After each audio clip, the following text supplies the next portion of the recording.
Okay. Thanks everyone for joining.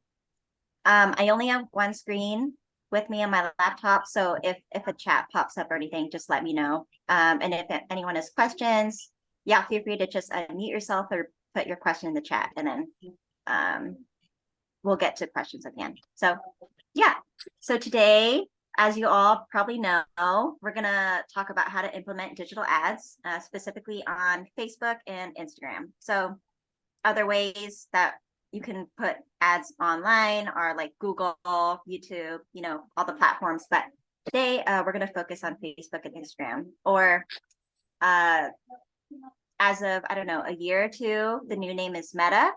So I'll mention Meta a lot.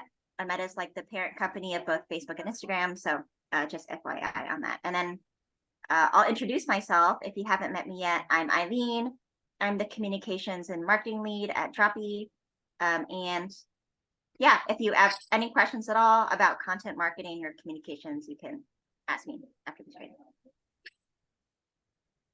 Okay, so today we're going to go through why digital ads, first of all, versus like other channels of marketing, why Facebook and Instagram in particular. And then I'll go into details of how to implement the ads. So first, determining your goals, setting up the Meta business account, designing your ad creative, and then optimizing your ad performance, retargeting to the right audiences, and then experimenting with your ads. Okay, so why digital ads? My notes. So first of all, they're cost effective. So it's a great way to reach a large audience versus maybe more traditional way of ads like newspapers, commercials on TV, etc. Because everyone is online at this point, right? You can set your own budget on Facebook and Instagram when you do your ads and only pay for clicks or impressions, which I'll go into later, which means you can control your spending and maximize your return on investment. And then the second bullet point there, targeted. This means that with digital ads, you can target specific demographics, interests, behaviors of consumers, and locations. This means you can reach people who are most likely to be interested in your product. So we were just mentioning how a lot of folks here don't have a full head of hair. So maybe if you have a product for hair loss, you could just put like hair loss right into Facebook system. So, and then third bullet, measurable. So anytime you put an ad online, it's just there's usually a tracking system along with it, versus like print or traditional ads like a newspaper. You can't really track who reads and buys something based off of that ad, right? So through Meta, you can make data-driven decisions based off of the data you get. You can monitor your ads reach, engagement, your conversions, and then adjust your ad as needed. And then the fourth bullet there, quick to launch. So again, unlike traditional advertising, you'll have to talk with newspapers, media outlets, talk about their prices, and then finally post maybe a week or two later or whenever they print. But with Meta or digital ads, you can just launch right away, like the day of. And then finally, digital ads are scalable. So depending on your needs and budget, and how many people you want to reach, you can let your ads, or you can let the system know just how many people you want to reach based off of those. Oh, admitting someone. Okay. And then why Facebook and Instagram in particular? So the big number here in the middle, 3.8 billion active users combined use Facebook and Instagram. I think that's like almost half the world. So you can potentially reach half the world through these two platforms. Let's see.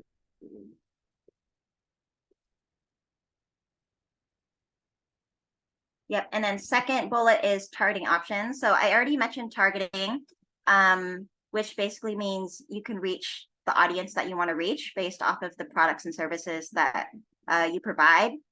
Because on Facebook and Instagram, you can put in tags for like hair loss if you're advertising Futai, or weight loss if you're advertising Meal Talks, or maybe ginseng for folks who are interested in ginseng. And then third bullet there, visual content. So both Facebook and particularly Instagram are very focused on visual engaging content. So images and now also short form video because of TikTok's popularity and Facebook and Instagram wanting to match with what they call reels. And then ad format options. So on TikTok, for example, you can only post like short form videos of 30, 60, 90 seconds, right? But on Facebook and Instagram, you can post both short and long videos. You can post a single image or multiple images. You can post GIFs. You could post like 2 images, so like a before and after. Yeah, so there's many options. And then finally, it's a low barrier to entry. So I already mentioned that you can set your budget on Facebook and Instagram for your digital ads. So you could put as little as like $2 or $3 a day, and then Facebook and Instagram won't go above that cost for your ads. So they'll only put out your ads until it reaches up to that cost, and then they'll stop. So it's great for people just starting out. And then just wanted to show some stats here. On the left, so an average Facebook user clicks on 12 ads per month. That's a lot of clicks if you think about how many ads you click on like a monthly basis. And then in the middle, 78% of US consumers have made purchases through discoveries on Facebook. And then finally, social media is the second most popular channel for online brand research.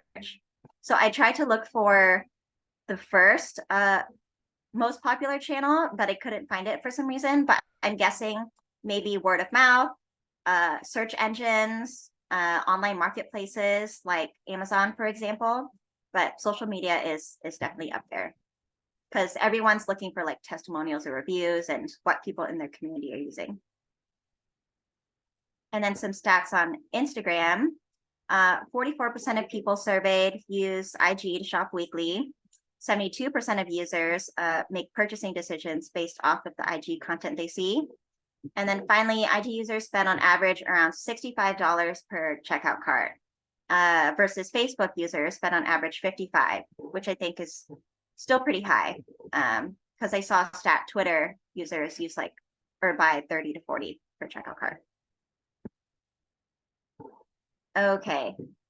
So any questions so far on those high level points? Nope. Okay, I'll move on. But again, feel free to write your questions down for later or put them in the chat. So here are the high level steps on how to implement Facebook and IG ads. So first, goal setting. So if you've attended our past trainings, goal setting is always a big one for anything that you're going to start. So first is determining your advertising goals.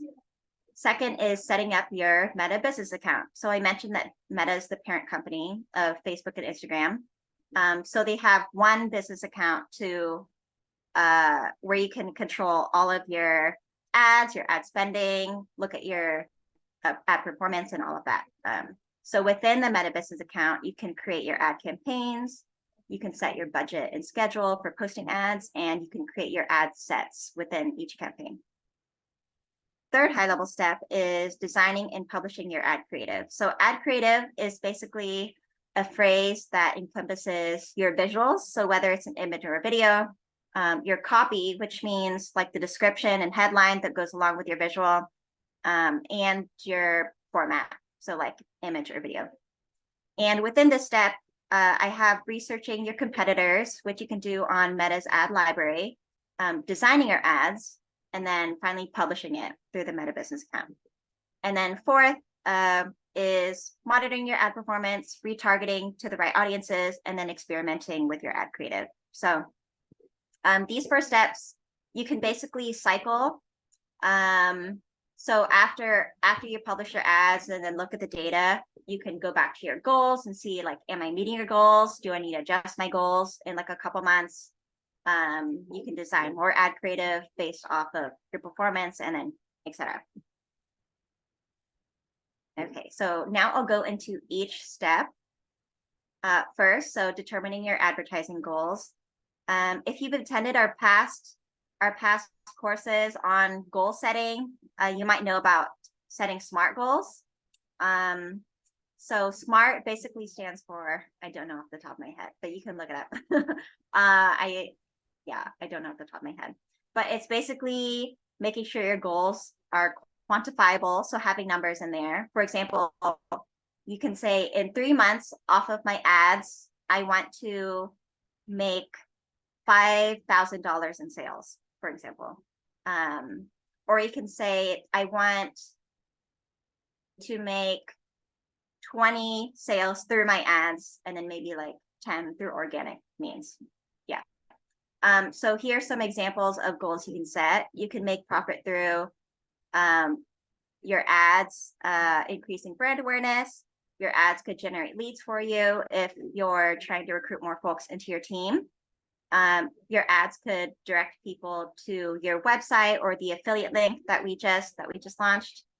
And then fourth, which is probably the biggest one, is using your ads to increase your retail sales. So focusing your ads on the product you're trying to sell. Yes, thank you, Alex. So SMART stands for specific, making your goal specific, measurable, attainable, realistic, and time restricted. Okay. And then second is setting up your Meta business account. So I think this is pretty exciting because you get to look at the system, and it can be pretty overwhelming at first. So I encourage everyone to set it up today or tomorrow, right after this training, and just do a little bit of exploring. I won't go into too much detail today because there's a lot of details in there, and I think exploring on your own might be a better learning opportunity. But here's the link. You can go to business.facebook.com and then set it up through there. You'll just have to be logged into your personal Facebook account, and then it'll create a separate business account. I also have a link at the bottom here on that just like walks you through in more detail on how to set up the Meta Business Manager account, if that would be helpful. So I'll send around this presentation afterwards, so you all can click on that.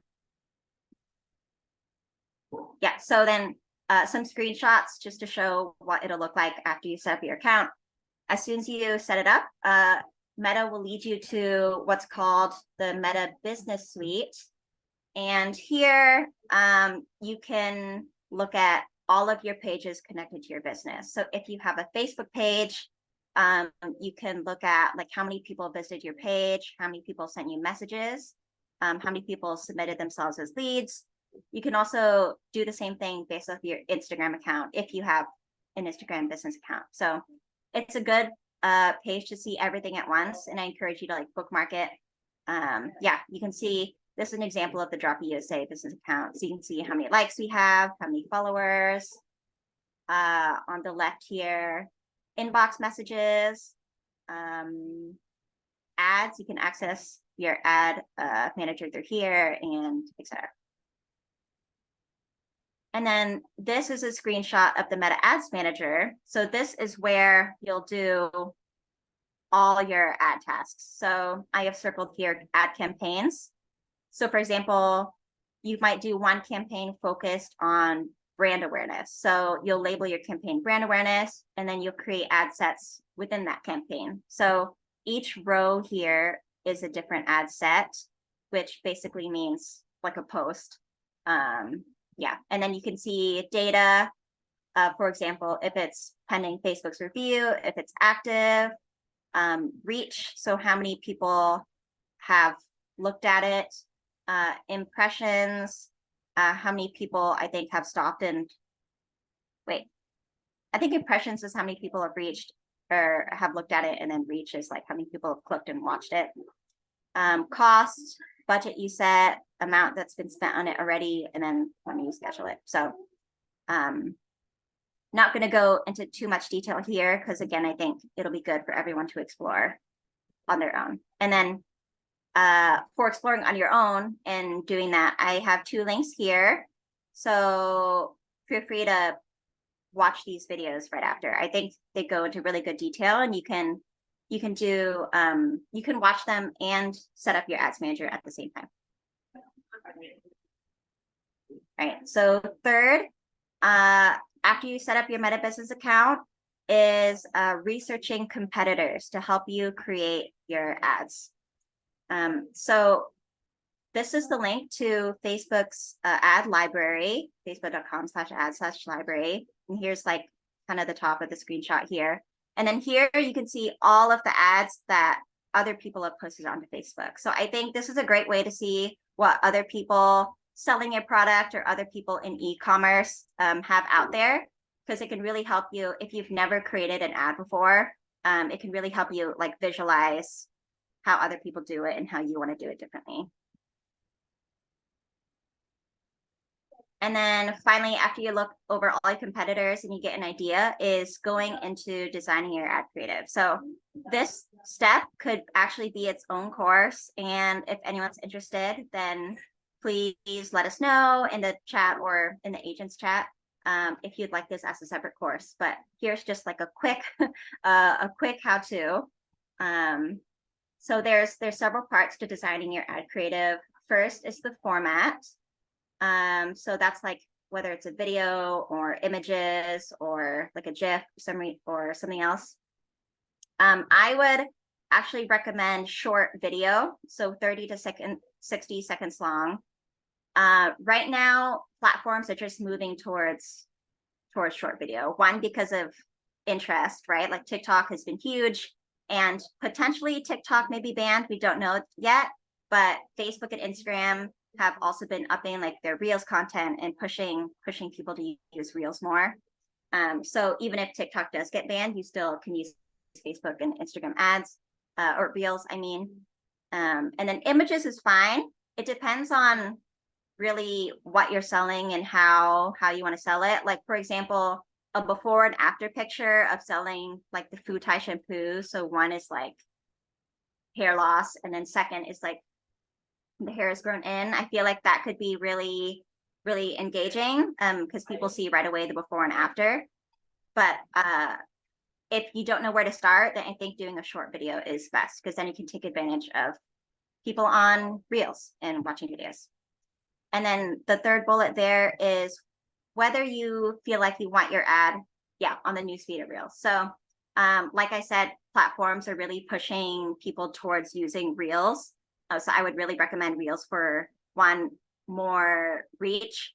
But newsfeed also works as well for people like already in community, or you just want to reach people scrolling.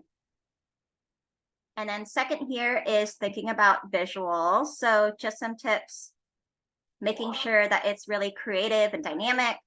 So you could put yourself in the shoes of someone who's like scrolling on a news feed or just like scrolling through the Reels. You only really stop to watch something if it grabs your attention, right? If there's a lot of like things that catch your eye.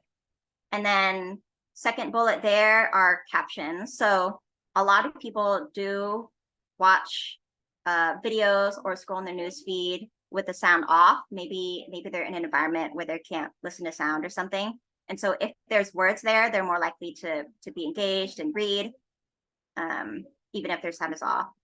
And then third is making sure the visuals are high quality. So if you're filming yourself talking, film yourself with a camera that has high quality, or a smartphone that's like iPhone 12 Pro or up, a Samsung phone, etc. Making sure you have good lighting. If you're filming yourself talking, maybe you stand in front of a window or you have a ring light. And then finally, again, if you're talking straight to the camera, then making sure you're talking in a natural way and not like in a robotic way, like you're reading from a script. And then third is copy. So copy basically means the ad's headline and description that accompanies the visual. Very important is an attention-grabbing headline, so making it short and sweet. People get engaged instantly when they read it and making them want to read further. And then making sure that the actual description is also short and sweet and gets to the point. If it's too long, people usually don't want to read it and then just scroll. Your copy could include testimonials and reviews. People are probably more likely to do more research into your product if they see that other people have liked it can attest to its high quality. The copy can also include how the product solves the consumer's problem and how it improves their life. So one point that a lot of people always stress in marketing 101 is you don't actually sell the product, you sell the problem solving, or you sell how to solve the problem that your product solves. Yeah. So for example, if you're selling like a drill, right? You don't say that, oh, this drill is really great. It has like 12 settings, et cetera, et cetera. You say that like potentially in the ad, this drill really, it helped me save so much time building my house, for example. So maybe less about the features. The features are important, but stressing like how it solves your consumer's problem. And then finally, in your copy, including a clear call to action. So it could be like, buy now in the next 24 hours, or it could be visit the website, etc. So something that the user can do after they read your copy. And then finally, I just want to include some platforms to help in the actual design of your creative. So first bullet there is Canva. I use Canva a lot. It's free, although there is a premium service if you want to use more of their features. But you can do videos. Actually, this presentation is on Canva, so you can see that. Yeah, it was really easy to do this presentation because of Canva. They have like an AI tool in there, so you could just type in, I want this visual with this visual, and it'll just create it for you. That's a new feature that they have, but yeah, you can do both images and video. Adobe Spark, which is almost like the same thing, like Canva. It's also free. Other tools in the Adobe suite, like Adobe Premiere Pro for visuals. It does come with a cost though, around $30 or upward each month. Adobe Illustrator for images. So I would encourage you to use those if you really want to get into editing, but it does have a learning curve. And then third is Crello, which is another image editing tool. And then finally, Instagram Reels. So on one end, with like a very high learning curve, is like the Adobe Premiere Pro, Adobe Illustrator, because it's like hard to learn, right? But on the easy end is Instagram Reels or TikTok. Like if any of you have tried creating videos using Reels or TikTok, it's really easy. Like you just pop captions in there, you can just put in like images or GIFs in there, and then you can download it as its own video. So let me check the chat. Actually, any questions at this point? No questions.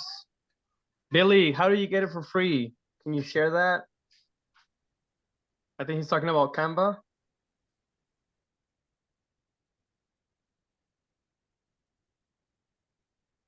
Or maybe Adobe. Yeah, feel free to put it in the chat, Billy. I'll keep going. Okay, so third step in implementing Facebook and Instagram ads is to publish them.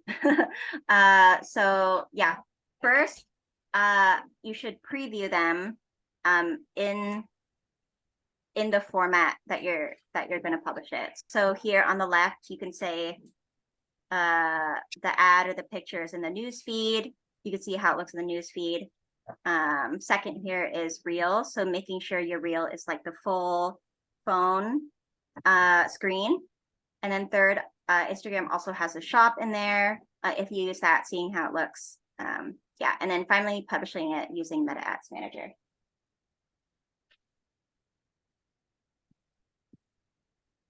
Okay, and then fourth and final step, well, actually not final, fourth in like the cycle of steps is continually optimizing and retargeting. So optimizing your ad performance basically means just monitoring how many impressions you're getting, how many conversions you're getting. So people who click on your ad and actually buy something, monitoring how many people click on your ad and maybe get stuck on your affiliate website and don't end up buying anything yet. And then making any changes accordingly to your ads or to your website or etc. So you can use your ads manager to keep track of all this data and then adjust as needed. And then on the right here is retargeting.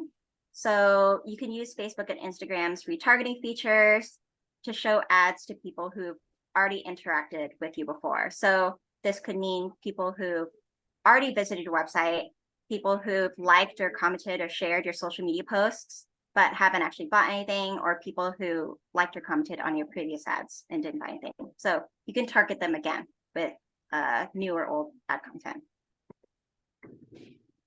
And then in the fourth step also is experimenting.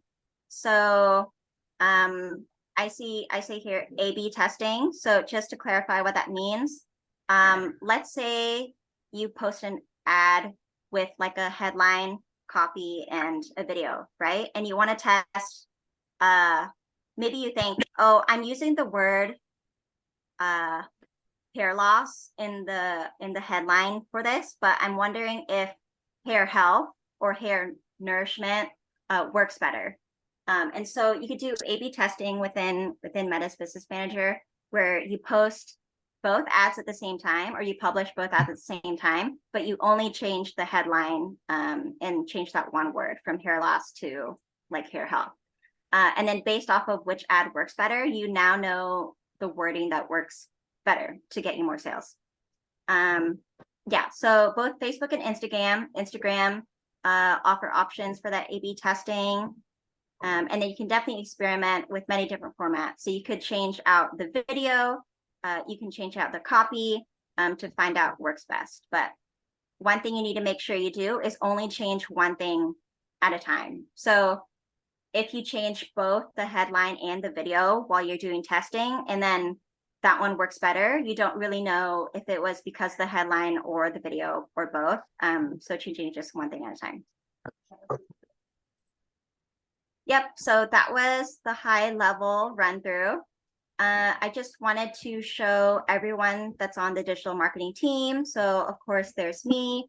You can reach out to me with any questions. And then on the back end, who you maybe may not know about, but they're definitely there and working on all the digital marketing things, is Mao Nguyen.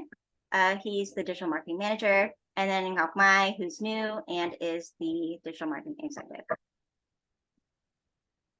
Yep, and then I mentioned some resources and videos walking you through how to set up the manager account, and then some more detailed tutorials. So just link them here for y'all. Yeah, so does anyone have any questions, comments? Is anyone ready to get started running their ads today? Yeah, actually I have a question, Eileen. Yeah. What would you recommend for someone that's barely getting started to get their feet wet into the whole advertising?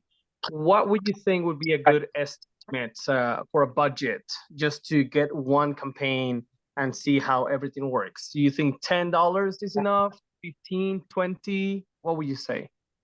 Yeah, I would say like $5 a day. So 5 times 30 is 150 for like one ad. Oh, 150 a month for one ad that you post. Because the way Facebook, Instagram works is that when they show an ad based off of how many people see and click on it, there's a cost. And so every time someone does that, it just goes up. So I think reaching $5 isn't like in an hour or two. It could be like a couple hours, but then it's a good enough time where ads still show up for people. But I feel like minimum 5 a day for one ad. But I think, I mean, if you're suggesting they do that for 30 days, I think that might be out of the budget for some people. So I was Hmm. thinking more of a running an ad for like a few days or even a week, uh, because they're just getting started, right? So we don't want them to like waste money. So I kind of just want them to like get a feeling of how the ad campaigns work and everything. So would you recommend like a 3-day campaign just to check things out, 5-day campaign, 1 week? What would you say? What's the difference between, let's say, spending, let's say, $35 for 1 day versus spending $5 a day, but for a week? Hmm. Well, I think the longer range, or the longer that someone can have an ad up, the better, because then you'll get more data, right? So a week I think is fine, because you do see like at least 7 days of data, and then you can work on optimizing retargeting based off of that. Um, but I also feel like for for you to get enough data to know what's working, um, then a bigger budget, then you'll have to work with like a bigger budget. So maybe like $100 or $200 a month. Yeah. But I feel like if you're just getting started and getting your feet wet, then like a campaign of like a week is fine. All right. Awesome. Thank you. Mhm. Thank you, Aileen. Anyone else has any other questions, any concerns, or any comments? Does anybody in here has experience doing or running ad campaigns? I sure don't. But my question is, what range, what time frame? Because usually people get off around maybe about 5 or 6 o'clock in the afternoon for work. So would you run your ad between like maybe say 6:30 to like 10 o'clock? Would that be the right range to have the ad run for? Because I think Yeah, that's you'll get more audience around that time between like 6:30 to 10, because usually they'll start going to bed after 10 o'clock. So would that be a mhm. good range to run the ad between that time frame?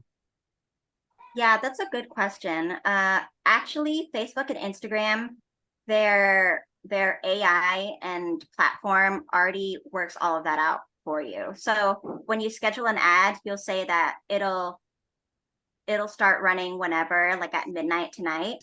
And then Facebook already has all the data for like when people are most online, and then they'll push out your ad at that time.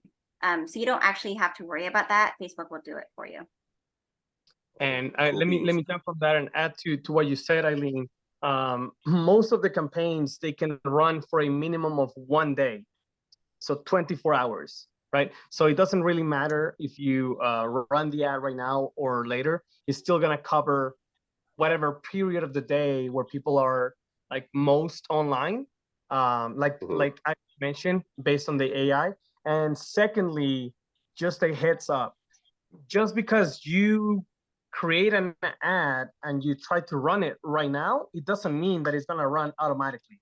Facebook and Instagram, they have their system and they have to verify the ad or the content, etc. So it can take as little as 1 hour for them to accept the ad and for them to start running the ad. But it's taken me even 6 hours to like a day for them to approve one of my ads before.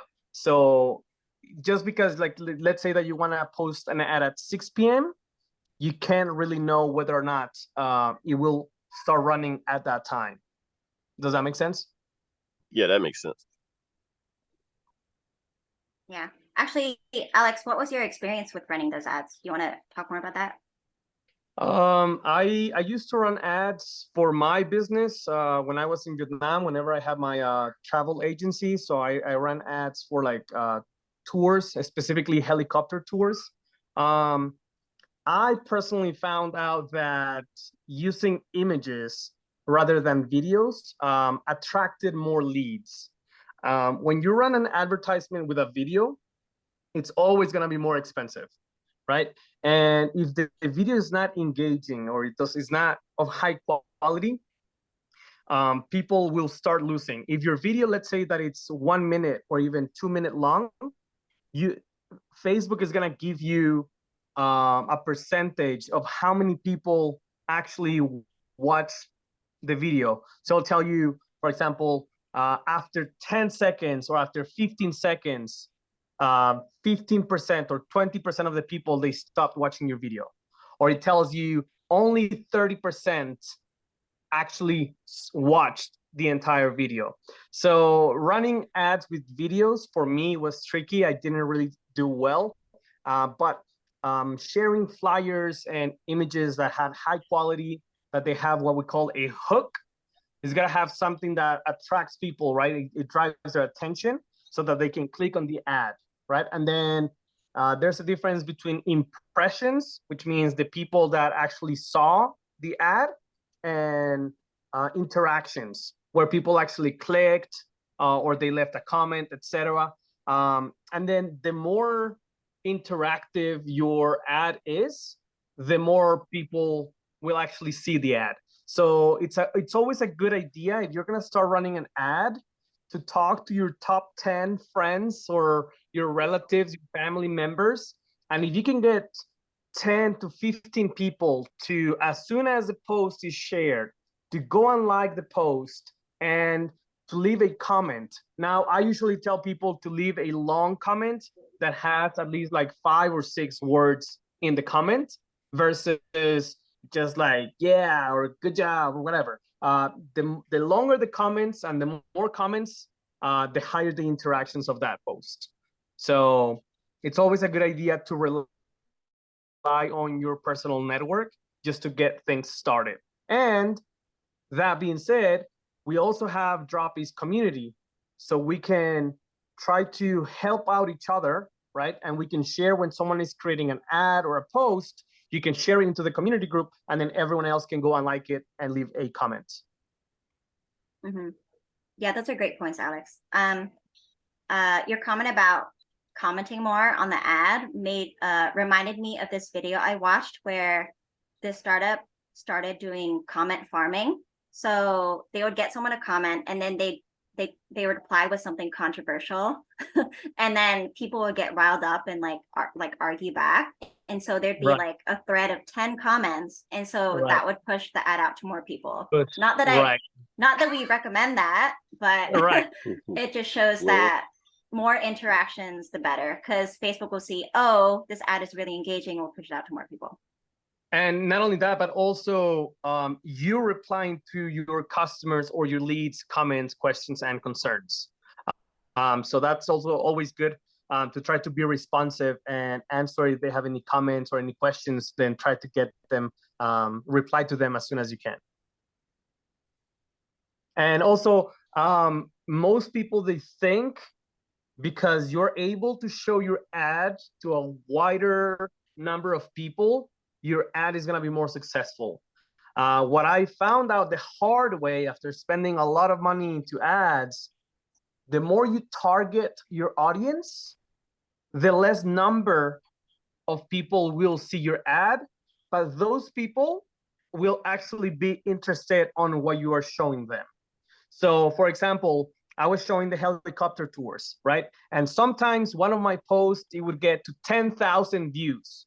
The problem was, once I went through the analytics, I was getting a lot of views from people that were like 18 to 24. So they liked because it looked cool or whatever you want, but those were not my target audience, because those were not my customers.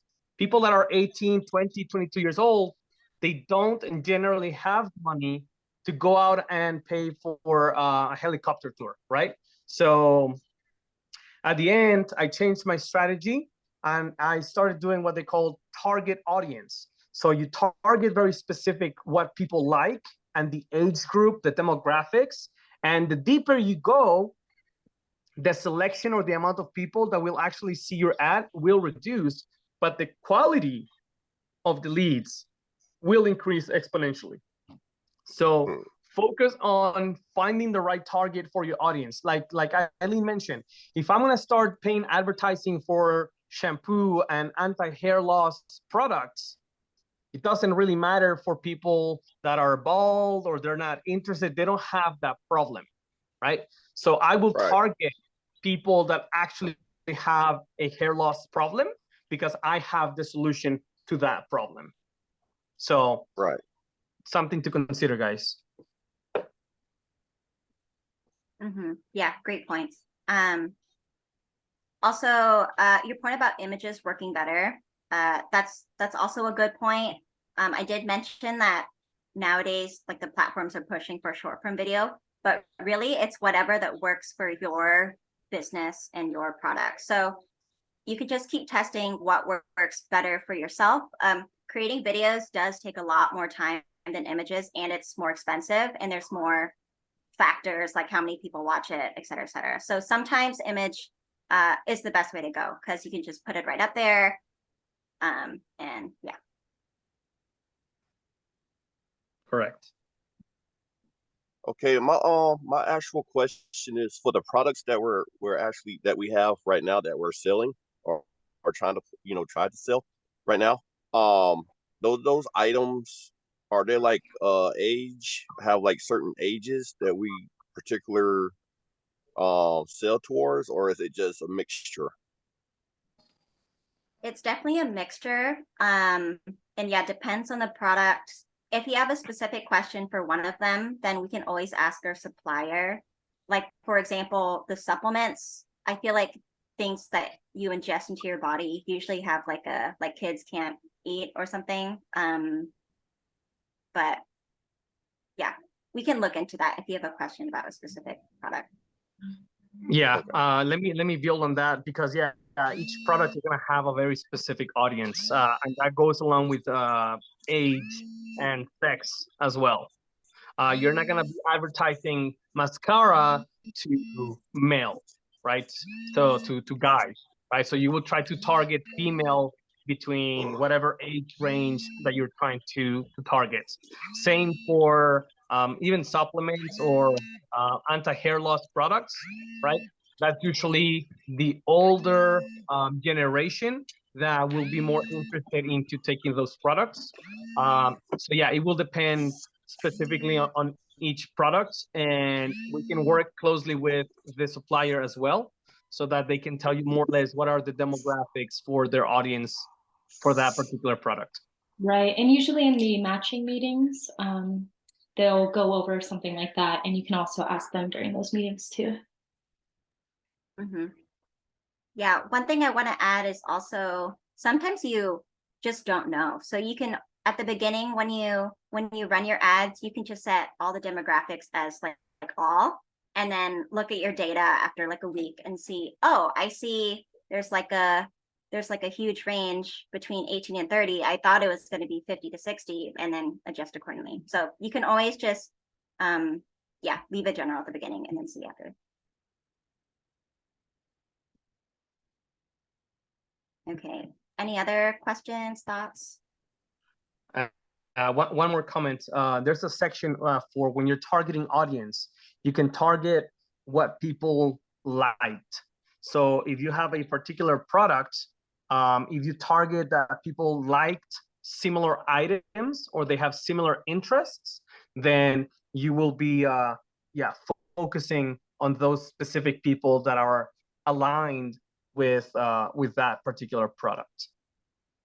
So the more information you put in the criteria for the ads, in my opinion and in my experience, it turned out to be better.